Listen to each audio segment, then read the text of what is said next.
Good morning, Okay. Jack. It's good evening for all of us, and it's wonderful to see you all nice, bright and early, or a little later in the evening, but everyone's looking really nice and bright. So, we have Jack Gantos with us today, and a lot of you who have been seeing his poster would know that he is an awesome author. Uh, he has got a bucket full or a sack full of awards, and he has written some wonderful characters which have developed into series like Rotten Ralph, and we have Joey Pigza. And I personally, which I just told Jack about, that I have finished All in My Life. So, I am not going to waste any time. And the first thing that I would like to ask Jack is, let's zip through our chat. Okay. Or rather, shall we talk about Zippy? Rest in peace, Zippy. Now, Jack, I want to know, did it really happen? Did you actually drop that roach down? And the aftermath, the naked hide and stroll, you have to tell us about that, please. Well, first off, thank you so much for inviting me. Um, Sitting in the front parlor in Boston and speaking all the way to India live, it just seems miraculous, doesn't it? It's just so wonderful to bring us all together. And everybody here, of course, is here because there's a certain love of literature, there's a certain love of story, and there's a tradition. There's an Indian tradition of great storytelling, and there's a Western tradition over here of great storytelling. So we have what I always think is more in common than not in common. We always have humanity between us and storytelling between us and characters and settings and plots and action. All of these aspects come together in all of your stories and all of my stories. So whether you are in the state next door or you're across the ocean, we still have a heart and have a soul and have a mind and have creativity. And the other thing that we all want, which maybe many of you want, is your name on a book. Wouldn't you love to walk in to a bookstore someday and there's your name on a book? You would feel really good about that. So the question that was just posed to me about Zippy the Roach, was that real? So here's the setup, okay? Now, if you're thinking of the story, right, and you're thinking beginning, middle, end, problem, action, solution. So Zippy. This will only take a minute, but it's pretty graphic. So my sister and I were arguing. We always had a lot of arguments back and forth. Her bedroom was across from my bedroom, and we would just call each other names back and forth, and we would do silly things back and forth. And one day my sister said to me, you know, I'm sick and tired of all this bickering. She said, let's call a truce, no more bickering. And I said, oh, that's such a great idea. You know, let's be really nice. Let's try and be human beings to each other instead of adversaries. And so she said, great. But she said, we have to shake on it. And she said, and whoever is mean to the other person first has to suffer a punishment. And I said, oh yeah, make it a great punishment. And she said, okay, I've got it. She said, whoever is mean to the other person first has to take off all their clothes and run naked around the outside of the house. And I said, oh, well, you know, I'll never be mean to you again because I couldn't possibly suffer through public nudity because I like keeping all my clothes on all the time. And she said, great, we'll get along fine. And you know, we did. It changed my life. I remember the next day I woke up and I was like, I love my sister. I love her. She's so wonderful. She's so nice. I must do nice things for her. So right away, I went on a campaign to try and be nice to her. I ironed her clothing. She didn't say anything. I fed her fish. She didn't say anything. I cleaned her room. She didn't even say thank you. And I was getting really, really sort of annoyed. I'm like, I am being so nice, so thoughtful, so brotherly, and she won't even say anything. In fact, when I asked her about it, she said, "So what?" And I was like, oh. I thought, you know what? I woke up one day and I thought, I don't think I really want to be nice to my sister. But Why? I didn't want to suffer the wicked punishment, but I got carried away. So I had this little cockroach collection, this insect. I took one. Its name was Zippy because I used to take nail polish and write them on the back of the cockroaches and play with them. And so I snuck into my sister's room when she was sleeping, and she sleeps with her mouth wide open.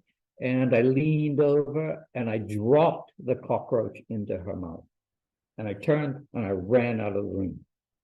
And then I listened, and it was wonderful. Oh my God, it was so sensational. All I could hear was her going, and then I heard a shoe go whack, splat. And I was like, oh, not good for Zippy, you know. So I'm laughing in my room thinking, this is the greatest thing I've ever done to my sister. And then she comes in and she says, there's only one person in this house who is mean enough, who is ugly enough, who is rude enough to do what just happened to me. And I said, that's right, that would be me. She said, now you have to suffer the wicked punishment. And I was like, oh, I forgot about the punishment. She said, that's right. Take off all your clothes and run naked around the house, outside. So I said, I can't do that. I cannot do that. She said, well, I'll just tell Dad that you dropped a roach in my mouth and he'll kill you. I said, oh, I'd rather be alive. So I said, okay, give me a minute. Went into my bedroom. I took off all my clothes and I yelled out, ready. And then she opened the front door and I ran out the front door naked. And as fast as a human being can run, I ran screaming around the house. I get back to the front door, click, she's locked the front door. I'm like, let me in. She's like, no, through the window. And I run around to the back door and click, she's locked the back door. And now a very naked boy is trapped outside. I have no idea what to do. And my eyes are popping out of my head. And I'm absolutely terrified because I don't like to be naked. And I don't even like to be naked indoors, much less outdoors in front of all the neighbors. And so I'm running around crazy, and I look next door at the house next door, and there's some laundry hanging on the line. So I run over there nakedly, grabbing the laundry off of the line, when the woman comes out and goes, what are you, some kind of naked nut? And I'm like, ah, I scream, I turn around, I come back, and I dive into some bushes in front of the house. And I stay there all day, covering myself with little leaves, licking a leaf and sticking it on myself, licking another leaf, sticking it on myself, and covering up until finally my father comes home. My father's pulling the car up the driveway when his naked son jumps out of a bush in front of the car. My father hits the brakes and he comes out, and I'm crying, I'm just weeping. And he goes, what is wrong with you? I said, she is so mean. She is so wicked. She's the meanest sister in the world. And my father said, well, why? What happened? I said, she locked me naked out of the house. He said, how'd that happen? So I said, well, I dropped a cockroach in her mouth and so on and so on. And I told him the whole story. And he just looked at me and he said, you did that to your sister? I said, yes. And he said, well, I would have locked you naked out of the house too. He said, now get in the house and get some clothes on. You're embarrassing me out here. And then I did. I got my clothes back on. I was so happy. And then I hear, Jack, get in the living room this instant. So I go down, and there's my mother, and there's my father, and there's my smiling sister. And my father goes, apologize to your sister, which I did. And then I went back to my room, my bedroom, and I got my journal, this is my very first journal, my child journal. I got my journal and I wrote it down inside this book right here. And I said to myself, it was worth it all. I got a great story out of it. So that's the kind of kid I was. So I was always kind of getting into a little bit of trouble, but then taking that trouble. And then when I was writing about it in my journal, then I could kind of begin to massage it, begin to try and bring some structure to it. Now, when I was young, I did not know much about structure. I could tell a story and I could see a story. And my father was a good storyteller. My mother was a good storyteller. And so we just kind of basically knew beginning, middle, and end. But then later on, when I started to try and write books, then I realized, you know, all the bits and pieces that go into a story. And you have to kind of think a little bit like a writer. One, it's content, you know, what happened. So we know that that's 50% of a story. Half of a story is going to be action. Me dropping a roach, running around, getting trapped. That's half of the story. But the other half, and this is the half that makes a good writer different from a not so good writer, the emotions on the inside of the character. So if the character has no emotions and no thoughtfulness, then you're missing the story whatsoever. Because the story is not about the action. The story is always about how the character responds to the action. And so one of the things that we're always looking for in a good story is the human experience. How has the character been changed by the action? What has the character learned by the action? And so you have to make sure that when you're writing your story, you get the action, which holds the whole story together, beginning, middle, end. Beginning, the truce with my sister, the middle, the action, and then the end, you know, having to apologize and then writing it all down. So yeah, that's easy to figure out. But then you have to go to the detail work and moment by moment, what's going on? What's the action? What's the feeling? What's the action? What's the feeling? And you're like a camera in your own life, dollying out to see what's going on outside, and then dollying in to see what's in the mind, what's in the heart, what's in the soul. And that's when you really polish up a story. Now, for me, the other thing I'll tell you, that this, when I tell students this, because I go to schools all the time and I talk and I teach, and I tell students this at the end. So they all like the story, right? I can tell story after story after story and break them down into bits and pieces. And then I tell them, then there's rewriting involved.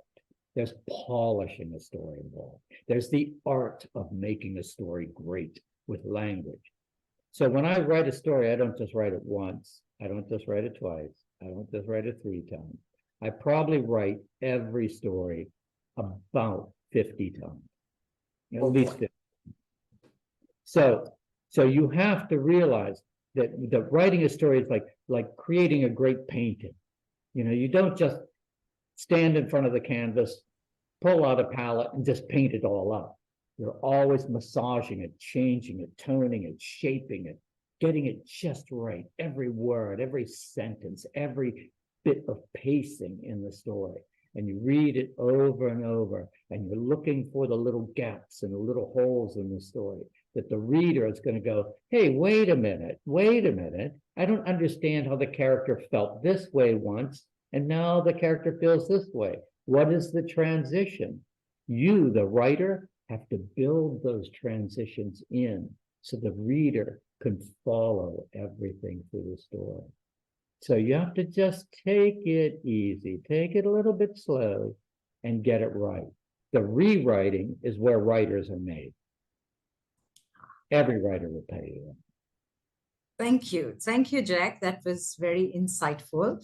And like you're right, it's stories that join us across the globe, across boundaries, stories that transcend boundaries, I would say.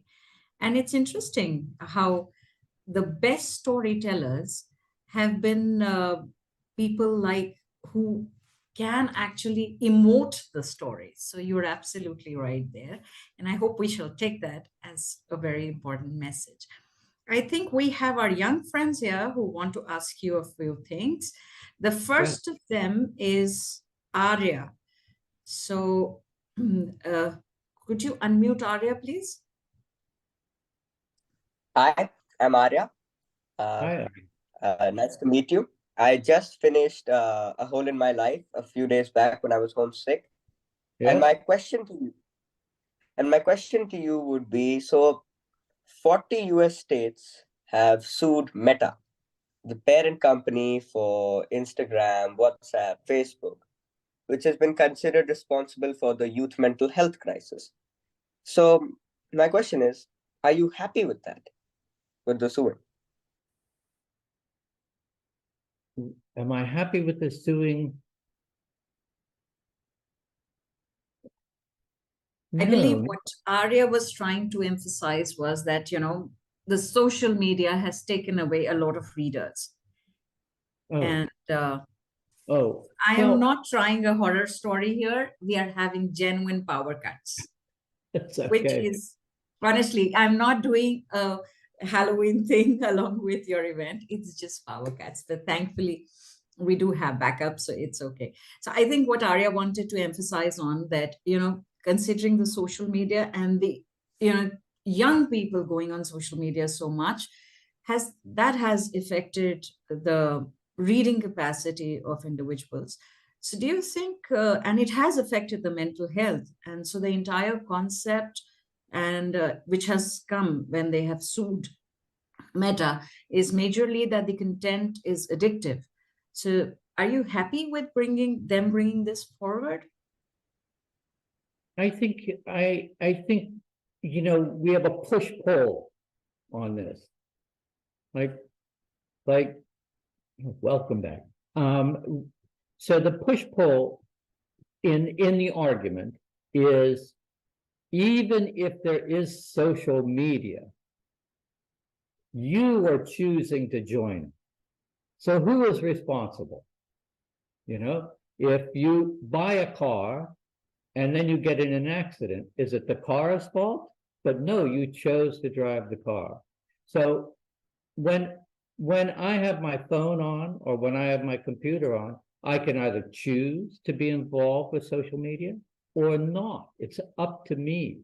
And I think that puts you in this center point, a pivot point. So a lot of times people say, they did this to me. Did they?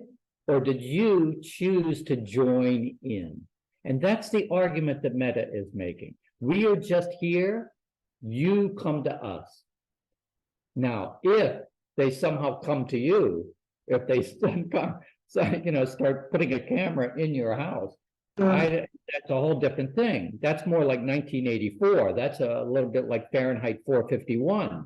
Now we're getting a little bit different. They're being aggressive. But I think what young people have to realize is they have a personal responsibility as well to turn it off. Say goodbye, Meta.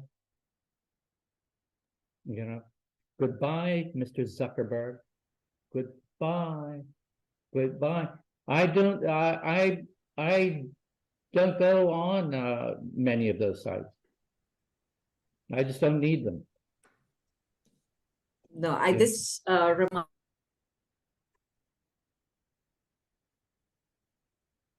Whoops, you're muted. You're muted. my bad. This reminds me of what you wrote in Hole in My Life, where you said that, it was finally when you owned up to your mistake, that guilt. And before that, there was one entire paragraph where you said that you tried to blame everybody except take the blame yourself, but you finally came to that point. So I guess, yes, we do have the option of turning it off. So let's hope we do that. I think the next one on is Trinav. Could you please unmute him? Yes. Hi, Mr. Jack Gantos. It's a wonderful opportunity to be able to interact with you today. My name is Trinav. I'm 11 years old and I love reading books. They're always a part of my life. What I would like to know from you today is not about books though.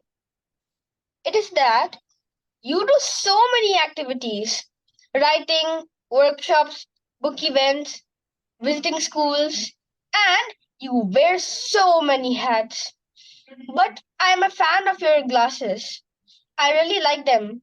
I am curious about whether they hide a story. Do they? The glasses. Well, first off, let me just say, you've presented a really wonderful question. You're a good public speaker. Thank you. And public speaking is a great skill. So continue with that. Now, as for the glasses, you know what they hide? So these are triplets. The reason I have such big glasses is I have close up, middle range, and far away, all in one. So it's a continuous stream. So I don't know. I like them big. I have a new pair that I haven't put the lenses in yet, but are even bigger. And I'm going to get and they're chunkier and they've got a lot of character and they're bigger than my face, I think. And so I think I'll get those next. Is that okay? Yes, that would be actually really nice. Okay. Yeah, I think so. I think so too. I really do. But as for what you were saying before, and pointing out that I do a lot of different things with books. I write, I read books, I write books, I go to schools, I teach. I was professor of creative writing and literature. So a lot of different things, but yet they're all part of the same hand, right? The writing of the book, the teaching of books, the reading of books, it's all of a kind. They're all interrelated. And I like that. And I find it stimulating. Whenever I go to schools, like even now, whenever I go to schools and speak, I'm always discovering something new. I'm always asked interesting questions, which make me think in ways I've never asked those questions of myself. And so working with young writers like yourself that are clever and smart and curious and have an interest in literature and writing, it causes me to grow myself. So every time I'm with a group, I always feel like I've expanded myself as well. So thank you so much for that question. Why, thank you. Yes, I totally love your glasses as well. And I have watched some of your interviews. I love the chunky look. It gives lots of personality. Not that you like it otherwise, but it's an awesome, awesome look. Totally love it. Okay, we've got Lina next, I believe. Would you please unmute Lina? Hi, Mr. Jack Gantos. My name is Naina. I study in grade 6 in the Sri Ram School. I'm 11 years old and love to read books as it takes me into the author's imagination combined with mine, and that is something truly amazing. I would like to ask you that you went to 10 schools in 12 years. From the person who wrote this book needs help to 12 rejections, then publication number 1. Is that the recipe for being an author? Well, thank you for your question. I know you gave it a lot of thought. Now let's look at the recipe, okay? Because like every recipe, you have to stir it, right? You have to stir it, right? You get everything in the pot and then you have to cook it. And so let's look at the pieces. So take the 10 schools, right? The travel. What do you learn from that?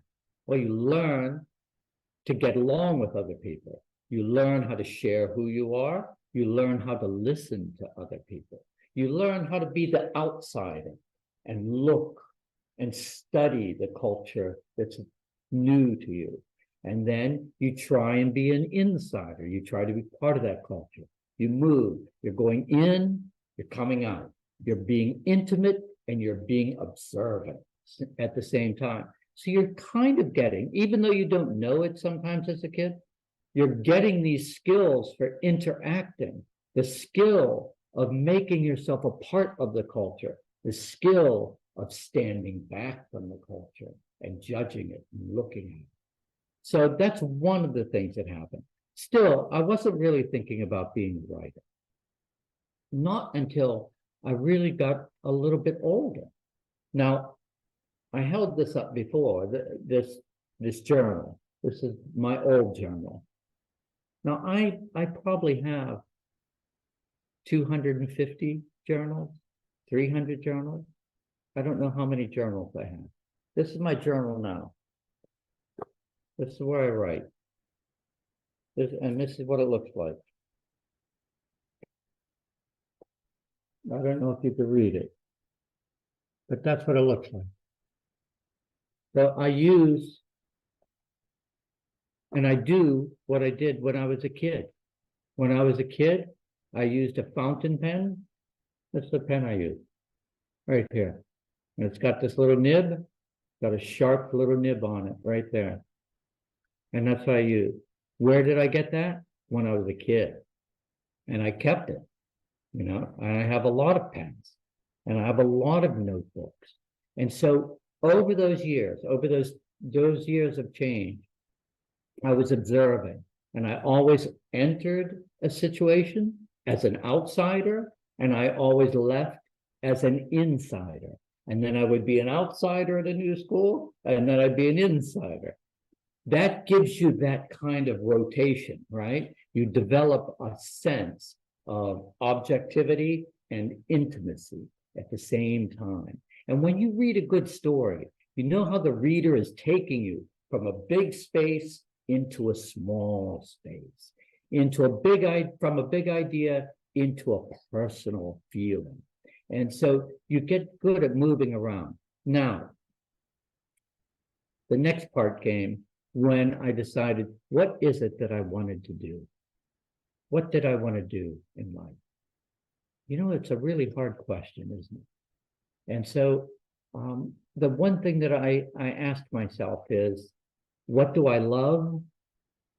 And what do I think I'm good at? I loved books. I loved reading. Literature meant so much to me. Literature changed my life, improved my life, expanded on my life. And I kept those journals as a kid. So I went in that direction. I went to college for creative writing, and I published my first book while I was an undergraduate in college.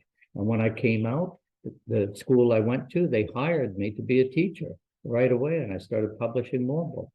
And so I just kept up with it.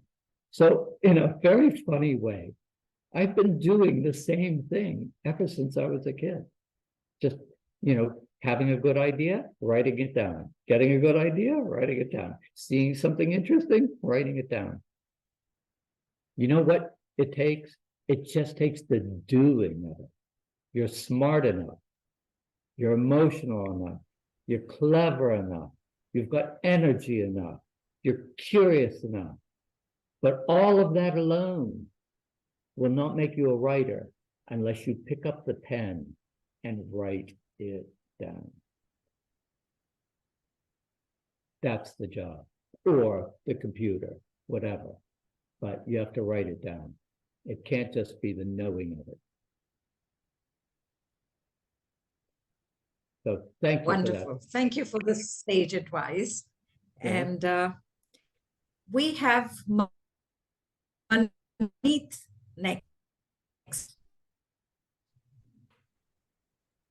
Hello, Mr. Jack Gantos, sir. I Could you am unmute? Maneet Lamba, and I'm studying 6th grade in the Shri Ram school.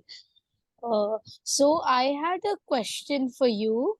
Yes. So my question was, you get scared, you fight, you flee, or you freeze. But a certain Jack would bleed through his nose or bleed tears through his eyes. Was it a real condition or an author's license? Oh, such a good question. Well thought through. I give you an A+ for the question. Now, you know I'm an author, and you know when you look at life gives you half of the story, but then it's just never enough. And so part of the author's job is to improve on life itself, make it a little bit more interesting, decorate it, bring some more emotion to it, bring a little bit more action to it, give it shape, beginning, middle, and end. So if I'm bleeding through my nose, which I used to get nosebleeds, but then I exaggerate it a little bit. You know, if I said to you, oh, I have a nosebleed problem, and I just bleed just one drop, just one little drop, you'd go, that's not really a problem. But if I said I had a nosebleed and I woke up and I was covered with blood, and my pillow had blood, and the floor was blood, and I sneezed and the ceiling had blood on it, then you would go, that's a problem. So you, as the writer, you have to take maybe one small detail and sometimes make it bigger, make it blossom in order to have the impact you need. And also, there's something called the rule of three. And the rule of three is very important. So if I said, one day in my entire life, I had one nosebleed, you'd go, well, that could happen, you know, not a big deal. But if I said, well, I had two, you go, well, yeah. And if I said, but I had 3 nosebleeds in a row, then you go, well, that's a problem. So the rule of 3 is, you know, when you say, I'm really smart, but, you know, you have to prove it, right? You say, well, I'm good at math, I'm good at English, I'm really clever at history, you know, then everyone goes, man, you are so smart, right? But if you just go, well, you know, I failed everything, but I'm good at gymnastics, you know, they're going, yeah, it's not that smart. So it's the rule of 3. You have to convince the reader. It's like when I say, I love food, you know, you got to really eat a lot in the story. Got to really be eating food. So that's it. You know, that it's not a big trick, but it's just a matter of convincing the reader. I'm convinced that you're really smart. So you already got me with the rule of 3. There, Manit, you have a confession from Mr. Gantos about using the author's license. So now you know. I think we've got Sharanya coming up next. So could you please unmute Sharanya? Hello, my name is Sharanya and I'm 9 years old. So here's my question. What might have been enough to etch your name into history? 2 or 3 enough to claim your place in the pantheon, but you have done enough to end up casting a shadow enough to rival a boogeyman. A legacy few can dream of, fewer can emulate. So, are you content? Oh. Am I content? Content. That is a very big word, content. It just means so much. Am I content? I've written picture books. I've written books of short stories. I keep journals. I've written novels for young people, middle grade, high school, adults. Am I content? Yes and no. Both. You know, when you're really good at something and you try and be better, that's what I'm always thinking about. How can I improve? Not only how can I improve, but what can I do that's different? What can I do that challenges me? And so I'm always looking not to exactly repeat myself, but to use the skills I have and then maybe push it just a little bit farther. Add some new features to it, make it better in a certain way. Now, certain things I have not done well at all. Now, when I write my books, I'm always writing from a man's or a boy's point of view, because I am. But I do not think I've written a really good book from a woman's point of view or a girl's point of view. So see, I have my weak spots over here that I have not tackled yet, that I have not conquered yet. And quite frankly, I'm afraid of doing it. Because I don't think I'm going to do a good job, and then I'm just going to be ripped to shreds by the critics. So I think I will stay away from it. So thank you for that question. You're quite fascinating question. Well, like they say, where you are content, there you stand. So I guess contentment is not a very great idea if you want to progress, and there's still so much left to write about, Jack, isn't there? Every day. Every Day. You just never can keep up with it. The world is so curious. Your life is so full of emotions and thoughts that you're always thinking, well, I'm just trying to do the best I can with what I can. But absolutely. But the one thing that I think that, you know, sort of ties all of this together is there's a difference between talking about writing and writing itself. There's a difference between the fantasy of walking into a bookstore and seeing your book and actually writing the book. So I think what we have to do as writers, young writers, any age writer, is to get that central habit, the writing habit, whether you're typing, whether you're writing by hand, but to start that journal, some sort of activity. And you say to yourself, start small. You know, I've talked to students all the time, and they go, oh, Mr. Gantos, I'm going to write for 2 hours every day, 2 hours every night. And I always say to them, maybe you need to start a little slower there. Maybe you set the clock for 10 minutes this week. Just write for 10 minutes. Next week, 15 minutes.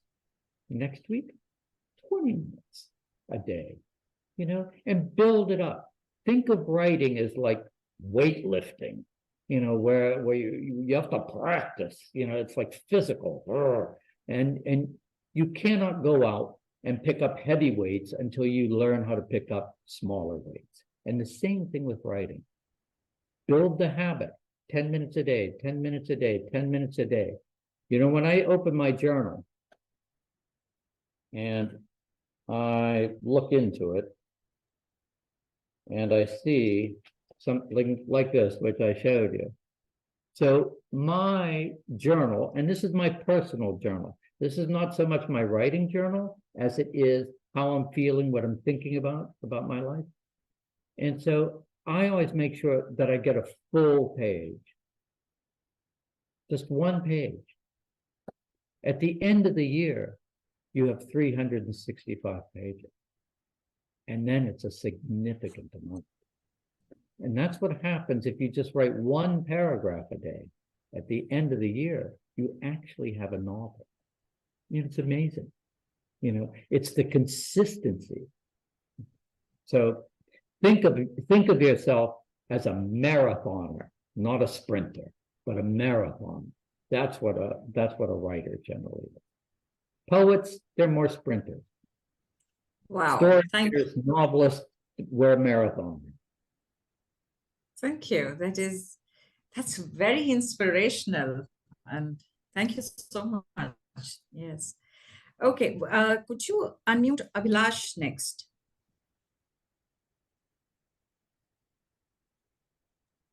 Hi. Yeah, I'm Ann. I've read your books, about Joey Pigza, the kid with attention problems. As the series progresses, Joey calms down a little with it, bit by bit, like as you said, a marathon. I was wondering whether the presence of the blind girl, Olivia, is what causes him to mellow out more. And is that what happens at your home? Huh. Great question. First off, the question is born from the reading. So first the reading comes, then the question blossoms out of the reading. To be specific in answering your question, I would say this, that for Joey, Joey's always been the problem, right? Joey's too active, or Joey overthinks, or Joey just makes mistakes all the time. But now with Olivia is the one with the big issues. And Joey is now put in the position of being the stable one, the one who has to make room for her, to try and help her out. So instead of him being helped, now he's turned it around and he has to help. So it stretches Joey out a lot. And I think it gives me the opportunity when I'm writing about Joey to see him both ways. He's not just a child out of control that always needs attention. He's a child that is also aware of other people's problems and tries to help them too. So now he has empathy for other people. And when you're writing a book or writing a character, not only do we have self-involvement, but we also have empathy. So you look into yourself and then you look into other people. And that is something that I think human beings need, is empathy, feeling how other people feel. But a good story also needs it. So thank you. That was a very, very well thought out question. I like Olivia, by the way. I think she's wild. But I love that she gives Joey a hard time. Yes, Olivia, the stick bearer. So Yes. yes, Gives him a good smack. yeah, she's quite a stick bearer. Okay, Yeah. I believe Adya is next. Okay. Hi, I'm Adya. I'm 15. Hello. You've had such an illustrious career. There have been so many illustrious illustrations to go along with your books. Could you please elaborate on the importance of illustrations and having an illustrious illustrator to do those illustrations? Well, Adia, that's really a good question, and it addresses a very important part of my career. So when I was in college, let me see where it is. When I was in college, and I was attending college for creative writing, and I was writing short stories, I was writing bits of novels. I really wasn't thinking about children's books so much. But then I met the illustrator, Nicole Rubel. So we met at a party. I know this is a long answer, but it's the complete answer. So we met as a party. I had to go to a costume party. I went to a school, Emerson College, which had a big theater department. And I was working there as a security guard. So the night of the party, I went into the theater department and I got a costume, and it was a giant rabbit. It was a giant white rabbit costume. So I put on my giant white rabbit costume and I went to the costume party. So there I was, the white rabbit. And then the illustrator, Nicole Rubel, was dressed as Alice, like Alice in Wonderland. And Alice in Wonderland runs into the white rabbit, of course, in the book. So So I went up to her. I said, "Hi, I'm the White Rabbit." And she said, "I'm Alice." So we started talking. And from that conversation, we both realized we had an interest in books. So we teamed up. And now this speaks to your question. So teaming up with the illustrator. So I would write the story, she would do the illustrations, and then we would put them together and we would make like a little, what they would call a dummy book or like a fake book. And I would type up the story and paste it on a piece of paper. She would do the illustration and we would just make like a fake book. And then we would call up the publishers on the telephone and go, "Hello, would you like to see our book?" And then they would say, picture book. And they would say, "Does it have pictures?" And we'd say, "Yes." So we would both go in and we would show it. They would read it. And then they would say, and this was the best part, they would say what was wrong with it. So you would get, even though you were being rejected, even though they wouldn't take the book, they would explain very deeply and in a detailed way what your mistakes were. Mistake of character, mistake of setting, mistake of plot or problem, mistake of rising action, no real conclusion. How did the characters change? What did they feel in the beginning? What made them feel differently at the end? So even though the illustrator and I teamed up, which was key, we had, before this book was published, this is the first book we had published, but we wrote and illustrated 12 other failed books. And we took them to, there were 3 publishing companies in Boston, and we would take them to each one. So imagine this, you want to be a writer. You team up with somebody, right? Let's say you're writing the story and you team up with an illustrator and you call up the publisher. We did that 36 times and were rejected to our faces 36 times. But you know what it was like? It was like a graduate course. It was like a genius course, because in the rejections, if you don't just crumble from the rejection, but if you listen to the editor carefully, you learn something new each time. And we did. And finally, we brought this in. And he said, "We'll take that one." And that was the first one.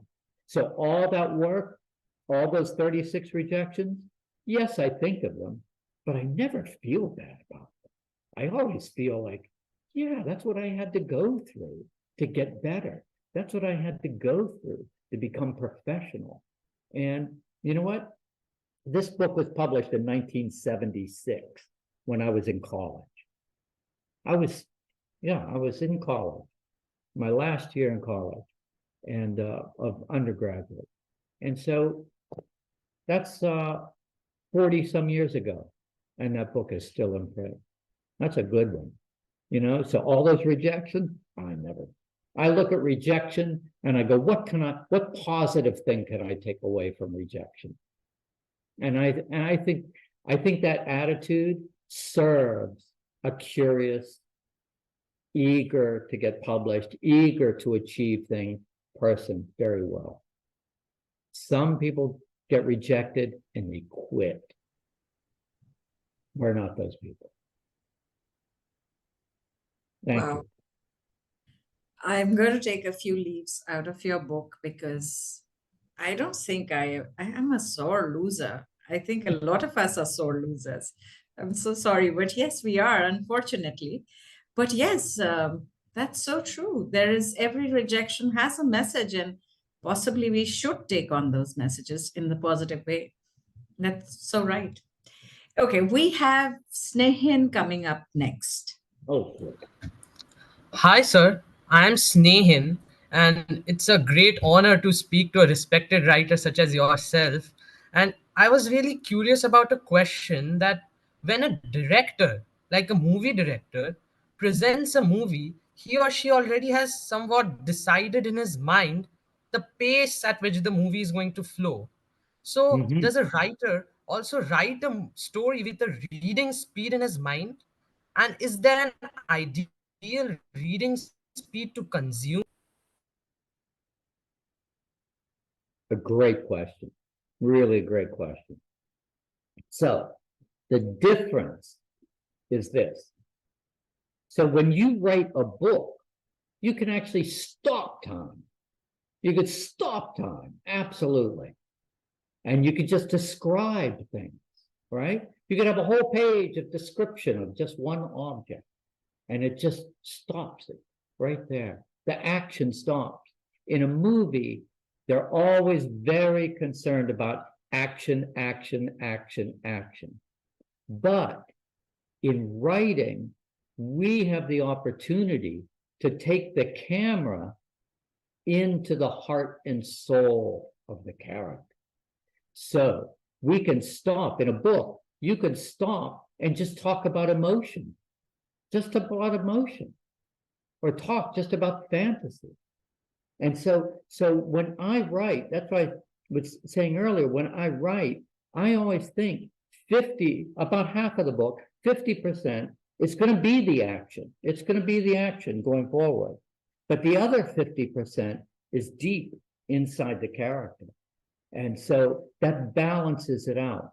And that's why movies so often fail, is they don't slow down enough to let us see who the character really is. They're always trying to show who the character is through the action. But we know that action is only one way to do that. Emotion is another way. Fantasy is another way. Pondering is another way. Figuring things out, observing, poetic moments. You know, your day is not a movie entirely. Your day is so much inside yourself. And sometimes films can't get that. Some great films do get it though, but not all of them. And some books fail there too. Sometimes I find that a lot of new writing is all about the action. The books are beginning to imitate films. Books are not spending enough time inside the characters. They're always about the action. But I think the real meaning of a book is not only how the character changes, but how you change too. And that is what makes a book successful. If you can change a person from writing a book, man, that's powerful right there. You know, open a window on something. So whether you're writing or whether you're making movies, just think, how is this playing on the inside of the person viewing or reading? Okay? Give a lot of thought to that, because that's really where art excels at being uniquely beautiful, in that it changes something in you. It adds something in you. It doesn't take away. It adds another layer of meaning, thoughtfulness, visual quality to your life. So just a week ago, I was in Paris. So I had a little speaking in Paris, which was very nice to do. And then I went to the Louvre, to the great museum. No, I've been there many times. But you know what? I'd never been to the medieval sculpture area, the old French sculpture area. And I thought, you know what? I don't really have an interest in this. But we went. My wife was with me. We went anyway, because we said, we've never been to this section. We went. It was spectacular. It was brilliant. I felt so much. It was fresh. It was romantic. It was thoughtful. It engaged everything within me. And I thought, there I was thinking it was not going to be good. And it just spun me around and elevated me. So sometimes you have to do the opposite of what you need to do. Do the other thing, So don't do the same thing over and over again. All right, thank you. Yes, that is absolutely true, I guess.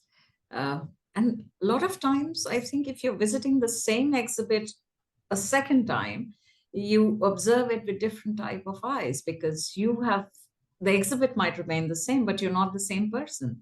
So that, of course, adds to it. I believe, Advay, you are up next. And yes, okay. Good morning, Mr. Gantos. My name is Adbe. I'm 14 and I live in North Carolina. I go to Apex Friendship High School. And you've obviously traveled around the world, been into the United States, possibly even in every state. Which state do you think was the most appealing to you as a writer, or which one you liked best? And also, do you still consider yourself a bluebird? Huh. I'll take the last part first. So yes, I'm still a bit of a bluebird. I'm a very slow reader. I'm a slow reader, and I always have been a slow reader. And now I realize that I kind of like being a slow reader, because when I read a book, I'm reading it at a pace in which I can see the book and feel the book. It's almost like I'm in the book, you know, and living on the inside. So instead of just like pew, pew, pew, pew, getting through the book in order to answer the test questions, I'm just like allowing myself, you know, like it's a dessert. I'm just allowing myself to indulge in the good book. That. As for states I've been in, yeah, I've been in a lot of states, but I don't know, you know, I live in Massachusetts, so I came here to go to college, and I started getting published here. I was a professor here. So this state has always been kind of friendly to me. But my home state is Pennsylvania. And you know, when you're born in a state, you never forget that first love, you know. So I have to say that, you know, being born out in the country, I was born out in a little tiny town, started by Eleanor Roosevelt, Norvelt, Pennsylvania. And I love coming from that tiny town. And I love that Eleanor Roosevelt started it, because she was such a great Democrat, heart and soul for the people. And that's who she was. And she was so empathetic. She would start these little towns for out of work coal miners and out of work farmers and just out of work laborers. And she was giving back all the time. And that was Eleanor Roosevelt, giving back. You know, I look at America right now, it's not always about giving back. Sometimes it's just about taking. And giving back is the best. And I think when you write a good book, you're giving people something. Thank you.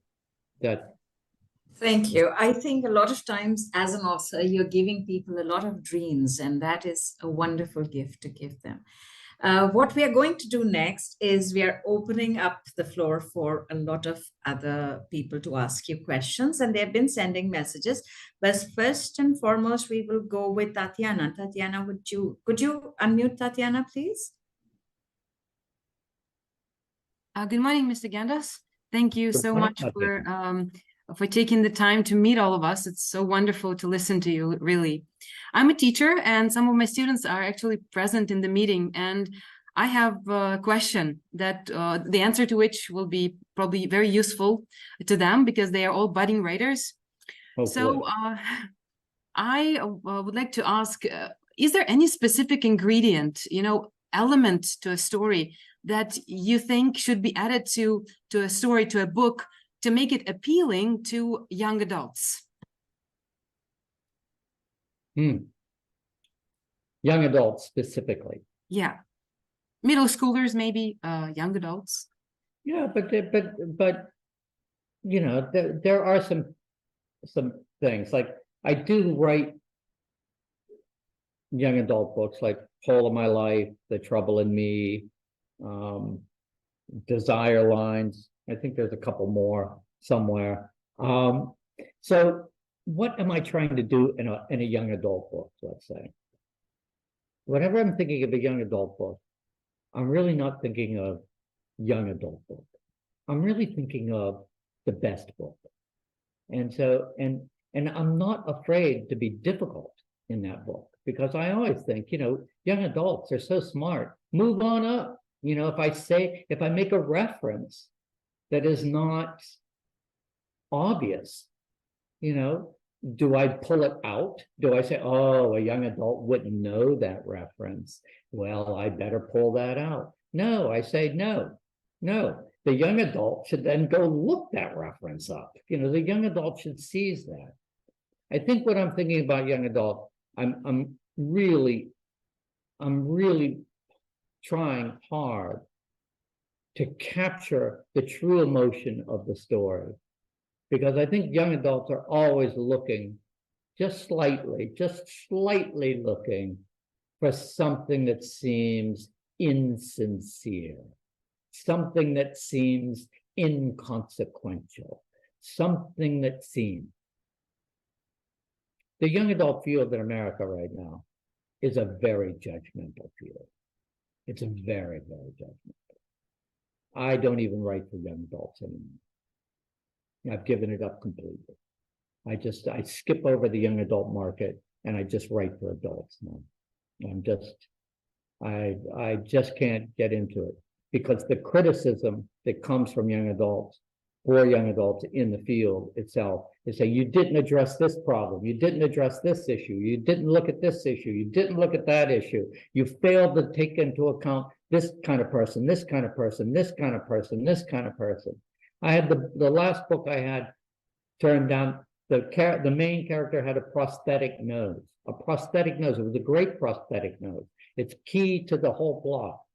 Why was that turned down? The sensitivity committee for the YA department said that there's going to be some person out there who will pick up that book, and they too will have a nose problem, and they will be ruined, they will be insulted, they will be hurt, and so you will inadvertently hurt them. I said, my character is the main character, is the hero of the whole book, and the nose is really important. So, but that doesn't matter. Right now, what I'm thinking is, if I was a young adult, I would be reading adult literature. I would be moving on up. I'd be trying to search out the sincerity. And so I would just be, as a teacher, even when I taught YA lit, 50% of the books were adult books that looked back on, the main characters were looking back on their young adult years. And what we were talking about is how is it when you write about yourself when you were younger? How is that different than writing in the moment when you are that young person? And so sometimes I think that what we get when we're looking at autobiographical books that look back on being a young person, they bring a little bit more depth and a little bit more thoughtfulness to it. And yet, at the same time, the advantage of writing in the moment as a young adult is that you might bring fresh perspective, sharper, keener, newer, faster, more unique emotions of the moment to it.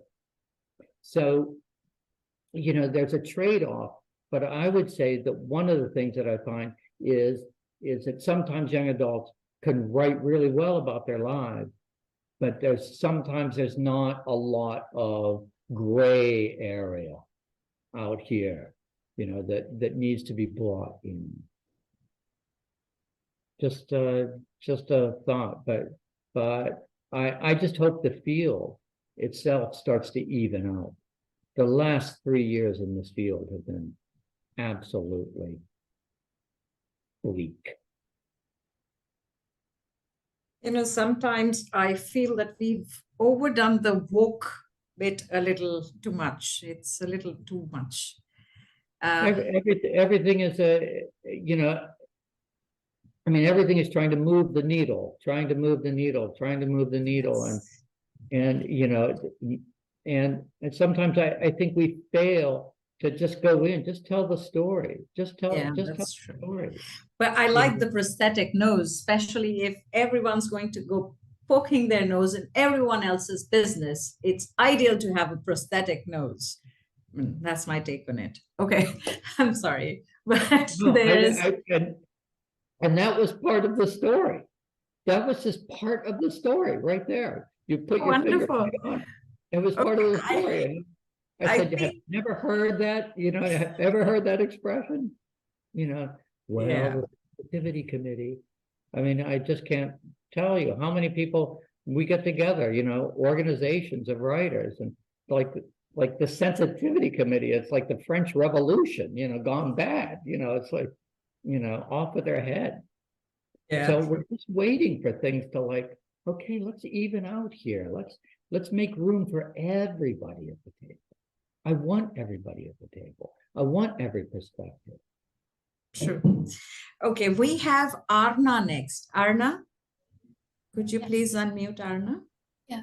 So, hello, Mr. Jack. My name is Arna. I'm 11 years old, studying in grade 7. Firstly, I would like to say it's a pleasure to meet you and learn about your life and your experiences. I enjoy reading books and writing stories and poetry. Along these lines, my question to ask you is, do you have any favorite authors, books, or source of inspiration from your own childhood that has influenced your writing or storytelling style? Thank you. Wow. Thank you for that well put together question. With a true question. So, yes, the answer is yes, a mighty yes, big yes. So when I first started working on autobiographical material, so I wrote this book, Heads or Tails. So this is stories from 6th grade. So I wrote 5 books where I took my old journals, because I have stacks of them. I took my 4th grade, 5th grade, 6th grade, 7th grade, 8th grade journals, and I wrote 5 books of short stories. 4th grade, 5th grade, 6th grade, 7th grade, 8th grade. So I wrote probably about 50 short stories that I pulled out of the journal. Now, when I went and found them in the journal, they were a mess. But it was kind of a brilliant mess, because all it did was it just captured like a certain action and a certain emotion. And then you take those two pieces, action and emotion, and you just kind of push them together, and you know the story will come out of that. And it was true action, and it was true emotion, it was genuine, it was sincere. And so writing about what you know about, that's what, you know, when we're teaching this sort of thing, we always say, well, write about what you know about, because somebody always says to me, I have nothing in this world to write about. I'm like, well, just write about yourself, write about what you know about. Sit down at the dining room table. You know, my mother got this whole business started, quite frankly. So my mother did this thing. So my mother was always the cook, right? So she would always cook. Then we'd have dinner. There were 3 children, a father and a mother. So she'd cook, we'd put the food on our plate, and then we'd eat like animals. Everybody would just eat, and get up and run off. And my mother said, one day my mother put her fist down and said, no more. That's not going to happen anymore. She said, now I'm going to make everybody tell a story of their day at the table. And I was like, this is going to be so boring. It turned out to be genius. My mother was a genius. We all didn't know it. And then until then, so my dad would have to tell a story. My sister would tell a story. My little brother would tell a story. I'd tell a story. My mother would tell a story. And we would have the most delightful dinners. And it got so good that I would take my journal with me to the dining room table, and I'd keep it on my lap, and I'd make notes. I'd write notes in my journal from the conversations that were taking place at the dining room table. So all that is to say that, yes, that the world around you is really the seed, or the seed pods, for all these stories. So the stuff that you're going through now, the feelings you have, the thoughts you have. If you keep a journal, those stories are just going to grow right up from them. And then you will be, of course, the main character, which is the best place to be. Thank you. Okay, I believe Akriti is next. Akriti? Could you unmute Akriti? Mr. Jack Gantos. Hello. My name is Akriti. I am 14 years old and I'm currently a student of grade 9. Firstly, it's indeed a great pleasure to listen to your valuable perspectives on writing and literature today. So my question is, do you think that all students should be encouraged to approach a problem creatively or critically? Thank you. Well, thank you for that question. I don't think that when I approach a problem, unless it's a very physical problem, like if my lawnmower is broken, I approach it physically. But whenever I'm thinking about anything that takes place in a book, I'm always instantly, it's just instinctively that I'm looking at the physical side and the emotional side. I'm just dollying both ways, back and forth, because they influence each other so much. When you feel this way, you do this. When you do this, you feel this way. So, you're always going back and forth. And I think having that duality in your mind is absolutely necessary when you're looking, even just living in the world, like just that question, which people will ask you forever in your entire life, is why did you do that? Like, how can you grow up in a house without a parent saying, why did you do that? Why, or your teacher, why did you do that? Or your friend, why did you do that? You're always explaining yourself, and you're explaining yourself, well, I did it because of this reason, or I did it because I felt that way. And so you can even see it existing, the simultaneous, unification of physical and emotional is everywhere. You cannot take one away from the other. It would fall. So, no. I just want you to, like, if you're writing, just like go with it. Go with both sides. The first sentence in the paragraph could be an emotional one. The first sentence in the paragraph could just be a plain one. I walked into a room. When I saw this person, I felt X. It just naturally flows in. You know it, and I think I know it too. So just put them together, and then write your great book. We're waiting for it. We'll be patient. Thank you. Why, thank you. Thank you, Akriti. Thank you, Jack. Okay, we have 4 more questions from the attendees. And how much time do we actually have? We'll have to, I think, Jack. We're going to have to motor on because I have a few things to say at the end as well. Yes. So Priyanka is on next.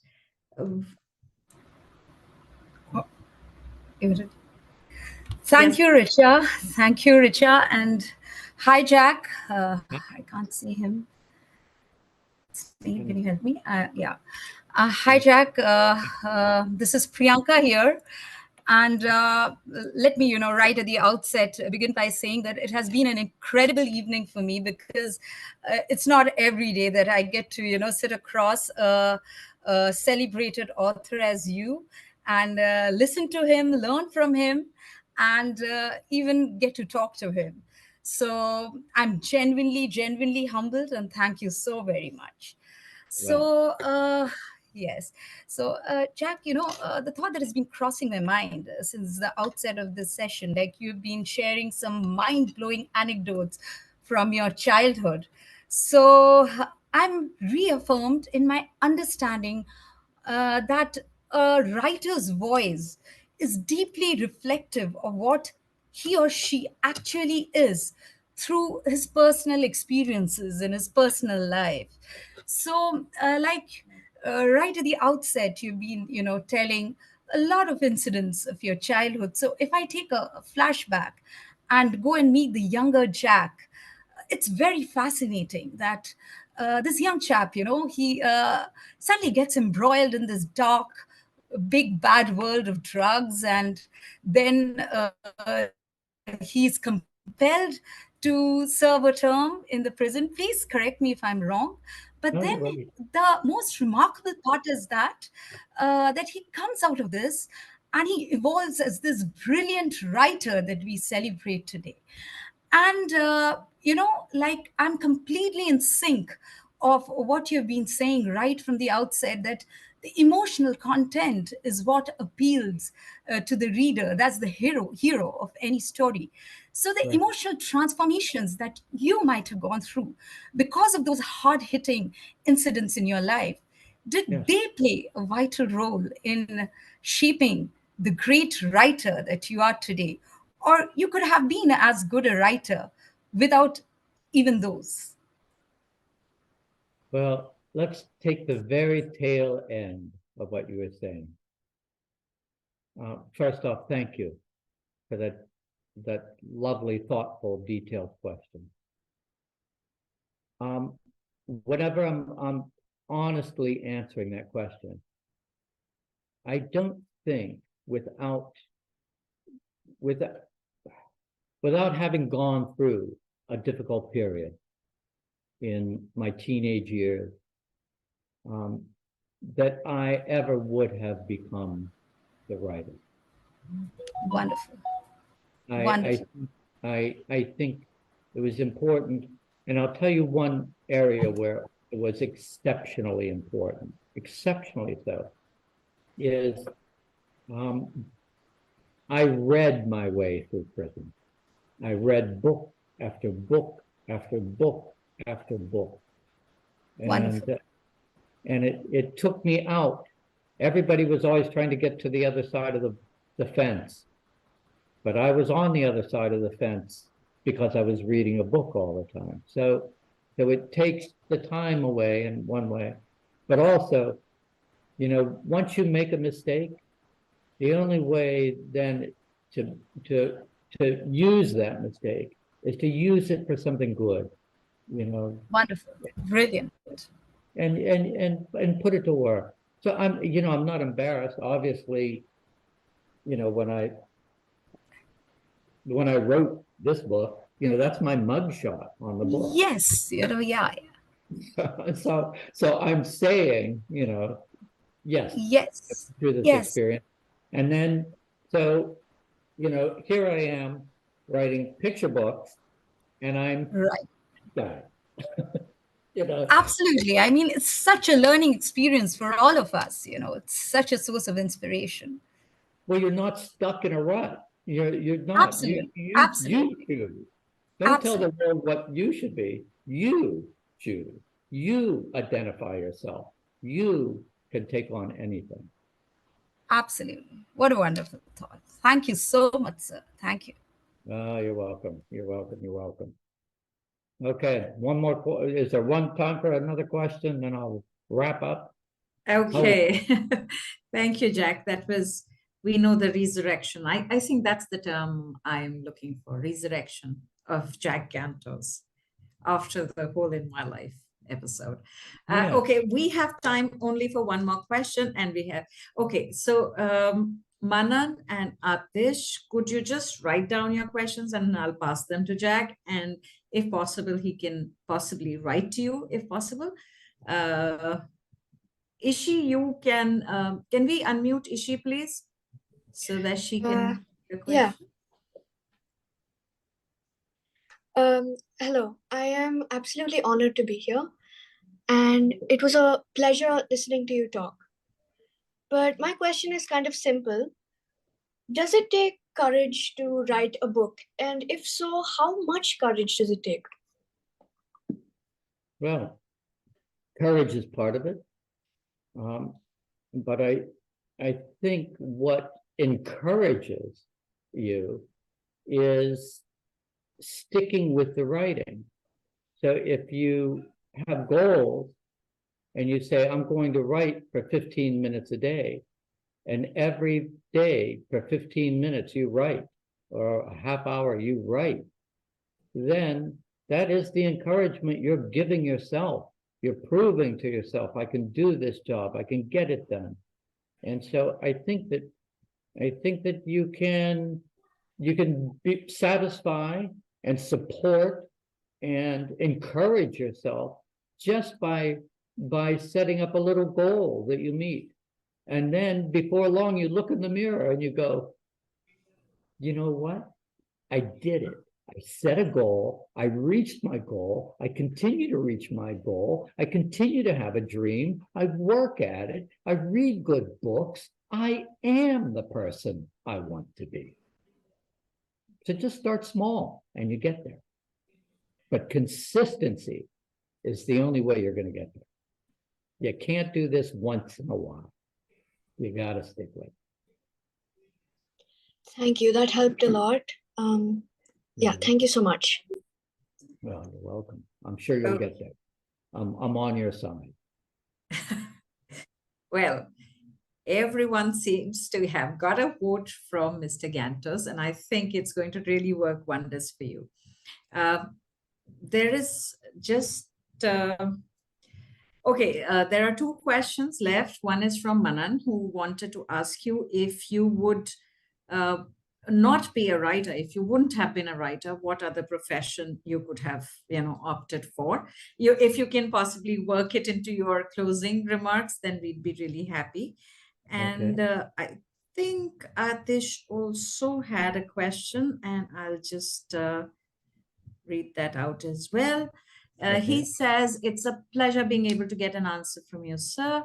How do you deal with procrastination? Personally, I postpone many tasks I receive and want to know how a professional like you gets the motivation to write all these amazing books and with so much of consistency. So if you could possibly weave the answers to these questions in your closing remarks, we'd be really grateful.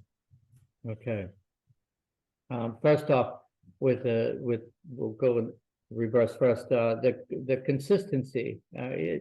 I know that it's very difficult for anybody, not just a young person, to have consistency, which is why I said earlier, when you're starting off in this, and I know that you want to say, I want to be really great. I'm going to write 2 hours a day. But if you don't, you beat yourself down. Start small. When you start small and do it every day, then you look in the mirror and you go, you know what? I did the job I said I was going to do. And that just fills you full of confidence. And that is what carries you forward in this business. It's a bit of a confidence game. And you create the confidence by a little bit every day. You'll like that 5. As for the other, what would I have been? What would I have been? I have no idea what I would have been. I don't know. I mean, really, when I think about it now, I think, well, maybe I would have been a librarian. Maybe, I mean, I'd be very happy being a librarian. I love books and I love being around books. I'm in the library all the time. I mean, basically, when I'm working on a book, I'm in the library 5 or 6 days a week. And I go in at 9 and I get out at 5. It's like a job for me. I go in, I do my 2 hours of first draft writing, 2 hours of second draft writing, 2 hours of reading, and 2 hours of mop up. And then I come home. That's what I do. And it's like whip, whip, whip, whip, get the job done. And I don't look in the mirror and go, oh, you are a writer. I only feel that way when I'm writing. I don't go patting myself on the head. Oh, I did 1 word today. Oh, I did, I got a sentence today. But it's like, no, these are your goals. Meet the goals. If I don't meet the goals, I don't feel exactly happy with myself unless I'm lying to myself. And I don't like lying to myself. So I try and be happy with myself, get the job done. The whole routine. But at the end, no matter what you do, no matter how you do it, whether you hang upside down from a tree and write, it doesn't matter. At the end, when you get that manuscript done and you get that book in your hand, you're going to just feel so powerful, so happy that you did it. And that is worth everything. I mean, I mean, I've gotten older. I don't know how it happened, but I did. So when I look over the books, you know, and I look at them, I'm very pleased with some of them. But as a writer, I go back into them. If I start reading one of my books, I take out a pen and I start changing the words around. I start editing my own work. So whenever I read a book, I'm like, no pen, please, just let me read it. I can't change the words. But that said, so you're always thinking like a writer. Let me just say this other thing, and that is, it's great to speak to you all the way in India. I mean, it's just fascinating. You know, here we are very far apart physically and so close emotionally. You know, we all feel the same things, share the same things, see some of the same things, and we're all human beings in a world, in a great world, and a world that provides tremendous joy and tremendous tragedy simultaneously. And we're always parsing those things in our mind. What is great? What is not? How can I deal with this? How can I absorb this greatness? And we're always going through the world as very complex human beings. And then when we sit down to write, we take that complexity and we refine it into a story. So just your daily life, just your living, just your seeing, just your feeling, just your relationships with your friends, your family, the world, the news, the books you read, all of that is refined through a filter into your heart and into your soul and down into your pen and onto a piece of paper. And that's what you want to be. You want to be that big person that puts yourself into the book, lean into that thing. So that's all I have to say about that. And the other thing I have to say is this. I was in India once. I was in New Delhi. I spoke at the American school in New Delhi for a few weeks. I took my family, my wife, my daughter. We went down to Agra, of course, to see the Taj Mahal. We went to Jaipur, which was fabulous. And we went all through New Delhi, Old Delhi, New Delhi. We just had the best time, the nicest people. It was just like a spectacular, magical time. And I had such a tender heart for India. And even when I look at the shape of the country, it looks like a giant heart to me when I look at the map of India. And so if ever our paths can cross again on your ground, I would love it. So just put that in mind. You know, I would come in a heartbeat. So would my wife. So, and let me just say one other thing. If you ever come to Boston, and do not get in touch with me, I will be so vexed with you. So the Boston Athenaeum, okay, it's named after the goddess Athena, right? The goddess Athena, you know, goddess poetry, beautiful thing. The Athenaeum, that's where I am. If you ever come to Boston, you can't find me. Of course, I'm easy to find. But if you can't find me, go to the Boston Athenaeum and they will tell you where I am. Usually I'm on the 5th floor, hiding. It's the quiet floor. No talking, no cell phones, no music, just nothing but silence. And you know what you hear in silence? Your own thoughts. And what do writers need? Thoughts. That's all. So there you go. That's the whole shebang right there. And outside of shaking every one of your hands and walking you down the street and listening to you tell your story to me, I will walk away from here feeling as though I talked and talked and talked. But boy, I sure would love just being a listener for a long time. So if you're in town, come talk to me. I'll listen. Thank you so much for setting this up. It was just a pure joy and a pleasure. And y'all are so nice. I appreciate you reading my books. Believe me, it means the world to me. Thank you so much. Thank you Oh, thank you ever so much. That was so beautiful. And we hope next time we can meet in person, I hope so. hopefully in India. And there Oh, is so much more to see in India, and we'd be happy to take you around. it's a big place. All of us trailing behind you. You can have your own convoy of followers. Yeah. And if ever any of us find ourselves in Boston, then you definitely have visitors. But thank you so much. You have been wonderful and such a guiding force. We really look up to you. Thank you for Thank being with all us. of you so much. Thank you. And thank And- you everyone for joining us. It has been a wonderful session. Thanks to all of you as well. You have been a wonderful audience, very interactive, and it has been a pleasure all the way around. Thank you so much. Absolutely. Have a good day. Thank you all so much. Bye-bye. Bye-bye.